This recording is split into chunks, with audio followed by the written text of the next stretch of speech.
Ankleshwar golden point પાસે Punjab and Sindh બેંકના એટીએમમાં ભીષણ આગ, શોર્ટ સર્કિટના કારણે સર્જાયો અકસ્માત.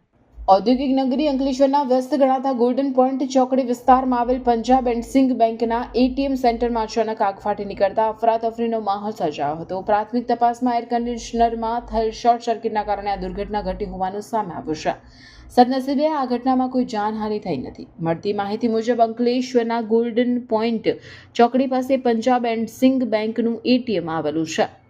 આજે અચાનક એટીએમ મશીનને કેબિનમાં ધુમાડાના ગોટે ગોટા નીકળતા સ્થાનિકોએ જોયા હતા. જોતજોતામાં આગે વિકરાળ સ્વરૂપ ધારણ કરી લીધું હતું. જાણવા મળ્યું છે કે એટીએમ કેબિનમાં ચાલુ રહેલા એસીમાં અચાનક શોર્ટ સર્કિટ થવાથી આગ ફાટી નીકળી હતી, જેણે જોતજોતામાં આખા મશીન અને કેબિનને લપેટમાં લઈ લીધું હતું. ફાયર બ્રિગેડની તાત્કાલિક કામગીરી. ઘટનાની જાણ થતાં જ સ્થાનિક ફાયર બ્રિગેડની ટીમ તાત્કાલિક ઘટના સ્થળે પહોંચી ગઈ હતી. ફાયર ફાઇટરોએ સતત પાણીનો મારો ચલાવી ટૂંકા સમયમાં આગ પર સંપૂર્ણ કાબુ મેળવી લીધો હતો. આગ વધુ પ્રસરે તે પહેલા જ તેના પર નિયંત્રણ મેળવી લેવાતા મોટી હોનારત ટળી હતી. આ અકસ્માત સમયે એટીએમ કેબિનમાં કોઈ ગ્રાહક હાજર ન હોવાથી મોટી જાનહાનિ ટળી હતી. જો કે આગને કારણે એટીએમ મશીન અને ફર્નિચરને ભારે નુકસાન પહોંચ્યું હોવાની શક્યતા છે.